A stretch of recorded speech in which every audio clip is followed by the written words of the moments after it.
at maraming pagpapala yung binigay ni Lord sa akin mga nakarang araw. Pero yung isishare ko yung kaligtasan. Kasi nung nakarang araw, natin ko yung kapatid ko sa Pugalyon.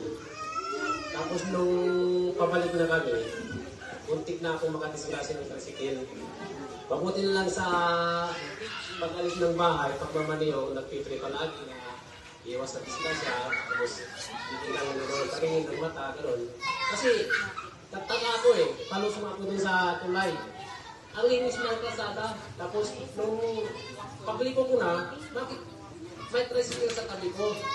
Kaya laging gulat ko na siguro ginising ako ni Lord, siguro pagka hindi ko siguro malinis, siguro ginising ako ni Lord na, oops!